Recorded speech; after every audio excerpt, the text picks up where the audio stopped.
So hello and welcome आप सभी स्वागत है ओरिजिनल टेक्टोनिक के एक और नई वीडियो के अंदर, जहाँ पे हम जानने वाले हैं यूज इफेक्ट हुक के बारे में। तो यूज इफेक्ट हुक कैसे हम यहाँ पे इम्प्लीमेंट कर सकते हैं उसके बारे में प्रैक्टिकली जानने वाले हैं। So let's get started.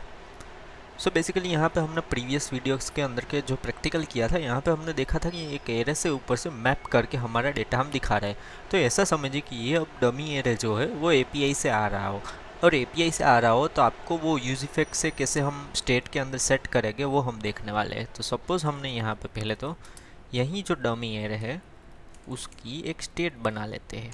तो यहाँ पे dummy array comma set dummy array, कुछ इस तरीके से हम यहाँ पे इसकी स्टेट बना लेंगे। और यूज स्टेट हुक का हम यूज़ करेंगे। इनिशियली हम यहाँ पे ब्लैंक एरे यहाँ पे पास करेंगे, फिर हम बनाएंगे एक यूज इफेक्ट।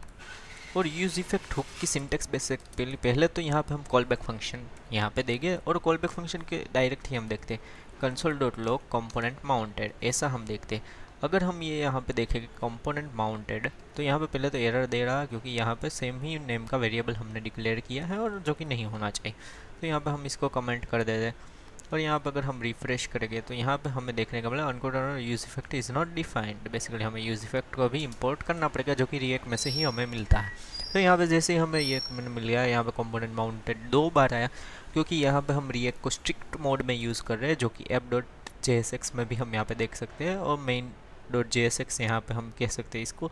तो यहाँ पे main.jsx में हम देख सकते हैं स्ट्रिक्ट मोड का यूज़ कर रहे हैं, तो लोकल डेवलपमेंट एनवायरनमेंट में वो कोड को 2 बार रन करता है। फिर यहाँ पे हम देंगे एक डिपेंडेंसी एरे, और अगर डिपेंडेंसी एरे जो भी हमने यहाँ पे दिया है, जैसे कि यहाँ पर जो डमी एरे है, सपोज मैंने पहले इनिशियली डेटा दिया है, और यहाँ पे बटन क्लिक पे हम एक स्टेट को सेट करेंगे बटन, और यहाँ पे एक स्टेट लेंगे हम सेट क्लिक करके कॉन्स्ट। और यहाँ पे वीएस कोड में एक एक्सटेंशन आता है यूज स्टेट और स्निपेट। अगर ऐसे करेंगे तो यहाँ पे ऑलरेडी आपको स्निपेट मिल जाता है सेट करने के लिए। तो यहाँ पे हम क्लिक लिखेंगे और टैब करेंगे, तो ये ऑटोमेटिकली सेट क्लिक का देखिए सी कैपिटल कर दिया। और यहाँ पे हम डायरेक्ट टैब करके यहाँ पे वैल्यू प्रोवाइड कर सकते हैं। सेट हम इस क्लिक को फॉल्स कर देंगे, तो यहाँ पे जो भी सेट इस क्लिक्ड है, जिस भी टाइम क्लिक्ड चेंज होगा तब हम क्या करेंगे, सेट डमी एरे के अंदर हमारी वैल्यू को पास करेंगे। जैसे कि यहाँ पे सेट डमी एरे है,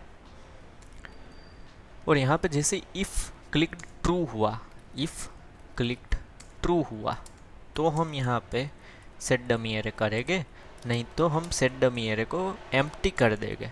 अगर क्लिक्ड फॉल्स है तो हम सेट डमी एरे को क्या करेंगे, ब्लैंक एरे कर देंगे। और अगर क्लिक्ड ट्रू है तो यहाँ पे जो भी डमी एरे के अंदर ये वाली हमने प्रीवियस ही वैल्यू डिफाइन की है, तो ये वाली हम यहाँ पे सेट कर देंगे। तो इसके अंदर हम यहाँ पे डमी एरे के अंदर ये वाली वैल्यू सेट करेंगे। तो ऐसा समझिए अब हम ये हाइड एंड शो वाली फंक्शनलिटी जैसे इंप्लीमेंट कर रहे हैं, उस तरीके से हम इस फंक्शनलिटी को इम्प्लीमेंट कर रहे हैं। जैसे ही हम बटन के ऊपर क्लिक करेंगे और ट्रू हुआ तो वो डमी एरे दिखाएगा, नहीं तो वो हाइड कर देगा। तो यहाँ पे बटन के ऊपर यहाँ पे हम क्लिक बटन बनाते हैं, और यहाँ पे हम ऑन क्लिक सेट इस क्लिक्ड को यहाँ पे कॉल बैक फंक्शन के अंदर एक कॉल करेंगे, और इसको हम क्या करेंगे, नॉट क्लिक्ड कर देंगे। यानी कि अगर क्लिक्ड ट्रू होगा तो फॉल्स, और फॉल्स होगा तो ट्रू, इस तरीके से सेट कर रहे हैं।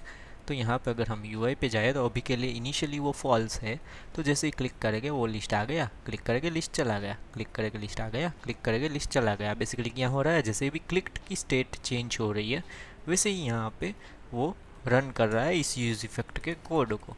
तो यहाँ पर अगर हम कंसोल डॉट लॉग री रन लिखे तो ये पहले हम देखेंगे, रिफ्रेश करेंगे तो इनिशियली ये जो कंसोल डॉट लॉग है, यहाँ पर अगर हम रिफ्रेश करेंगे तो इनिशियली तो रन हो ही रहा, मतलब कि हुक में इनिशियली तो पहले रन होगा ही।